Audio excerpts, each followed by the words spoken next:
Assalamualaikum warahmatullahi wabarakatuh. Nama saya Renaldi Alif. Di sini saya akan membahas materi dari metodologi penelitian, yaitu bab 11, teknik statistika dependensi. Pertama ada pengenalan.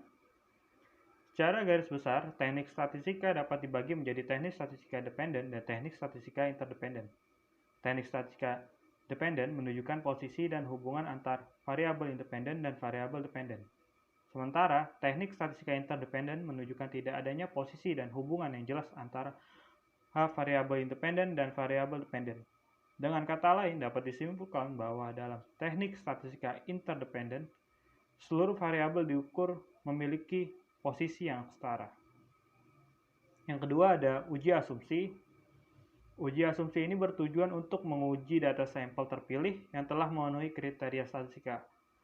Buku ini membahas uji normalitas yang merupakan salah satu uji asumsi pokok, terutama untuk riset-riset keperilakuan.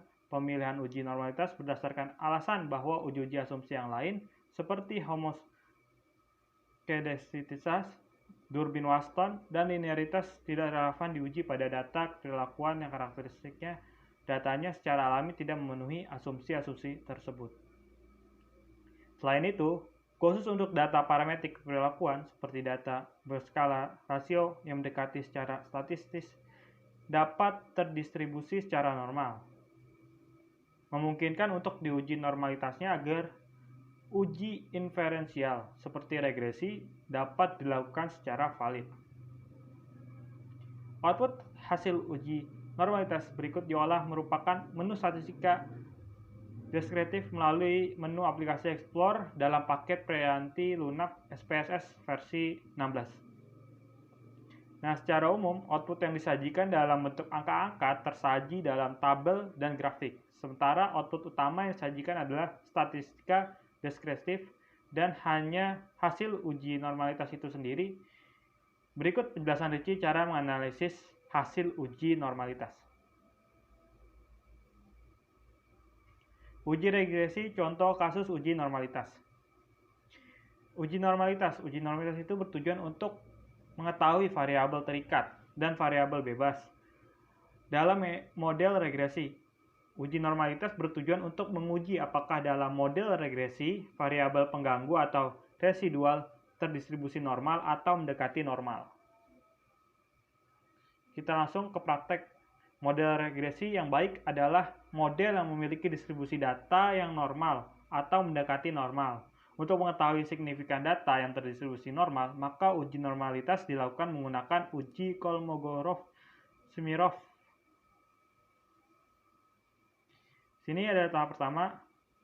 Pada menu SPSS, pilih menu analis, non-parametris, tes, satu sampel KS seperti pada tampilan yang ada.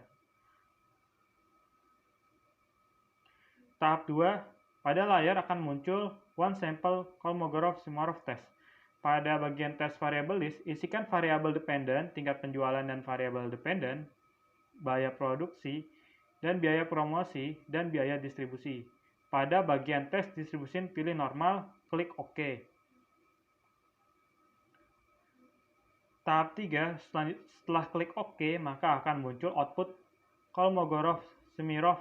Perhatikan output di samping. Setelah klik OK, maka akan muncul output Kolmogorov-Smirnov. Perhatikan output di samping. Nah, untuk melihat normal tidaknya data menggunakan uji Kolmogorov-Smirnov, maka dapat dilihat pada bagian Assume Sig 2 tailed yang uji Kolmogorov-Smirnov memiliki pedoman untuk pengambilan keputusan sebagai berikut. Jika nilai signifikasi atau nilai probabilitas kurang lebih dari 0,05, maka distribusi adalah tidak normal. Nah, jika nilai signifikasi atau nilai probabilitas lebih besar dari 0,05, maka distribusi adalah normal. Dari output terlihat bahwa nilai signifikasi assumptive 2 tailed pada masing-masing variabel adalah signifikasi tingkat penjualan sebesar 0,786, signifikasi biaya produksi sebesar 0,908, signifikasi biaya distribusi sebesar 0,872, simulasi biaya promosi sebesar 0,66.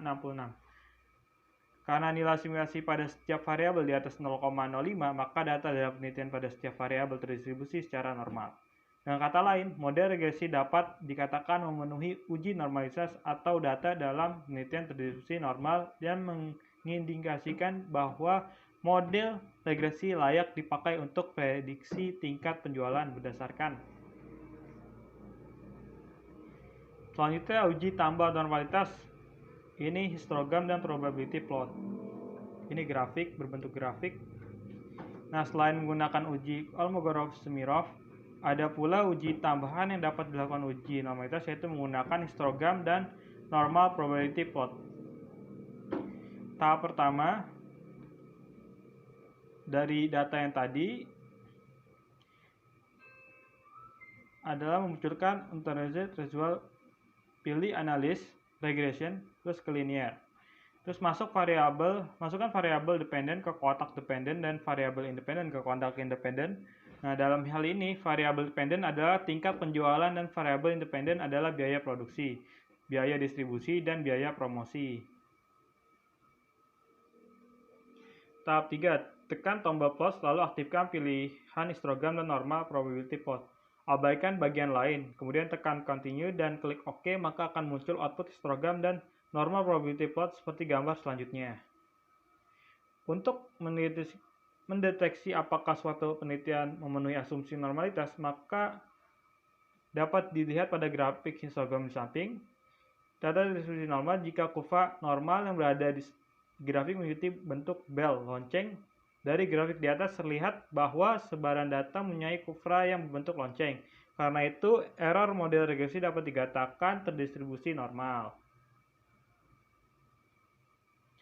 Tahap akhir dari deteksi uji normalitas dapat dilihat pada penyebaran data berupa titik atau dot pada sumbu diagonal dari grafik. Dasar pengambilan keputusan yaitu pertama, jika data menyebar di sekitar garis diagonal dan mengikuti arah garis diagonal, maka model regresi memenuhi asumsi normalitas.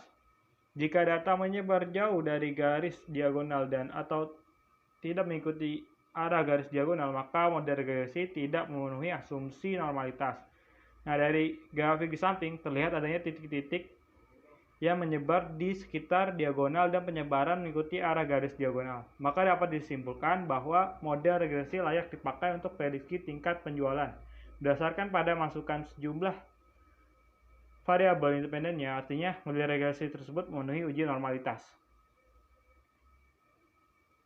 Yang kelima ada teknik uji beda rata-rata, t-test.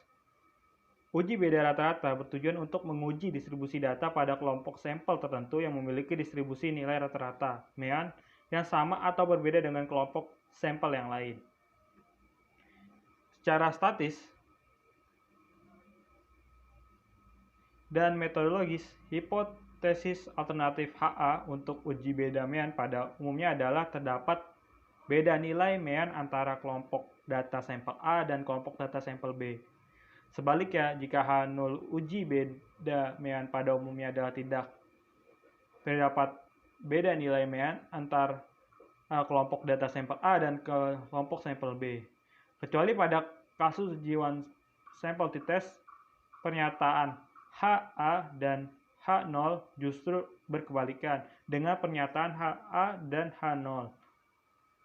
Ada beberapa teknik di uji beda rata-rata t-test. Nah, uji beda rata-rata atau uji beda mean terdiri atas beberapa teknik tergantung pada tujuan pengujian. Nah, jumlah kelompok data sampel dan jenis data. Teknik uji beda mean yang paling sederhana adalah one sample t-test, yaitu teknik untuk menguji beda distribusi data dalam satu kelompok sampel apakah berbeda dengan nilai mean-nya. Metode one ANOVA atau independent sample test. Selain one sample t-test, uji beda mean juga dapat diuji perbedaan mean antara dua kelompok data sampel. Jika data sampel yang diuji mean terdiri atas dua kelompok sampel, peneliti dapat menggunakan metode one ANOVA atau independent sample t-test dengan asumsi data yang diuji mean berjenis secara kontinu, misalnya rasio atau interval. Contohnya yaitu peneliti ingin meneliti apakah ada perbedaan persepsi kualitas produk antara kelompok konsumen yang berdomisili di USA dan dengan kelompok konsumen yang berdomisili di luar USA. Persepsi kualitas produk X6 merupakan variabel dependent yang ingin diuji beda mainnya. Dan variabel X6 berskala kontinu, yaitu interval 1 sampai 10. Yang keenam ada korelasi. Teknik korelasi ini bertujuan untuk menguji hubungan asosiasi linear antar variabel. Korelasi merupakan prinsip dasar teknik inferensi seperti regresi dan hubungan struktural. Bahkan teknik korelasi digunakan juga sebagai prinsip estimasi pada uji reliabilitas dan validitas konstruk. Secara statistis, teknik korelasi terdiri atas dua kelompok, yaitu korelasi Pearson untuk menguji variabel yang berskala kontinu dan korelasi kendal tau atau korelasi Spearman-Rho untuk menguji variabel yang berskala diskrit. Yang ketujuh ada regresi linear. Selanjutnya ada tujuan dari regresi linear. Nah, tujuan ini untuk menguji hubungan kausalisasi antar variabel ad konstruk laten, yaitu variabel independen dan variabel dependen. Regresi terdiri atas beragam teknik. Regresi linear adalah teknik regresi dasar yang umum digunakan dalam riset-riset empiris. Contohnya, pada dasarnya teknik regresi bertujuan untuk menguji pengaruh variabel independen pada variabel dependen. Sebagai contohnya, ini peneliti ingin menguji pengaruh persepsi kepuasan konsumen atas produk tertentu pada niat beli produk tersebut. Persepsi kepuasan konsumen diukur menggunakan data berskala respon kontinu, yaitu skala interval berskala 1 sampai 10. Sedangkan niat beli juga diukur menggunakan data yang berskala sama, pertanyaan penelitian. Yang ke-8 ada regresi logit. Regresi logit merupakan teknik statistika yang memiliki kemiripan dengan teknik regresi linear, yaitu bertujuan untuk menguji hubungan kausalitas antar variabel atau konstruk laten, yaitu variabel independen dan variabel dependen. Namun, regresi logit memfokuskan pengujian hubungan kausalitas variabel independen yang berskala kontinu dengan variabel dependen yang berskala nominal. Contohnya yaitu peneliti ingin menguji faktor-faktor yang memengaruhi atau menentukan asal wilayah konsumen. Faktor-faktor yang mempengaruhi variabel independen diukur menggunakan data berskala respon kontinu, yaitu skala interval berskala 1 sampai 10, sementara asal wilayah konsumen diukur menggunakan data berskala nominal, yaitu 0 untuk wilayah USA dan 1 untuk wilayah di luar USA. Yang 9 ada Structural Equation Modeling atau disebut juga SEM. Kenapa harus ada SEM? Jika suatu model hanya menggunakan satu dependen variabel saja, teknik regresi dapat digunakan. Namun apabila suatu model menggunakan lebih dari satu dependen variabel, terdapat efek pemediasan atau pemoderasian model kompleks. Maka penyelesaian model yang menggunakan beberapa persamaan regresi akan menjadi tidak efisien, sehingga dibutuhkan teknik analisis data yang lainnya. Jawaban dari pertanyaan tadi, suatu model yang berbentuk struktur kompleks dapat dianalisis dengan menggunakan teknik SEM. SEM adalah suatu teknik statistika untuk menguji dan mengestimasi hubungan kausal dengan mengintegrasi analisis faktor dan analisis jalur. Ini menurut Weck, Havelmo, dan Simon. SEM adalah pengembang dari General Linear Model (GLM) dengan regresi berganda sebagai bagian utamanya. Namun, SEM lebih handal, ilustratif, dan kokoh dibandingkan teknik regresi ketika dimodelkan interaksi, non-linearitas, error pengukuran, korelasi error terma, dan korelasi antar variabel laten yang diukur oleh indikator berganda. Terima kasih, sekian dari presentasi dari saya. Jika ada pertanyaan bisa ke email saya. Wabillahi taufiq wal hidayah. Wassalamualaikum warahmatullahi wabarakatuh.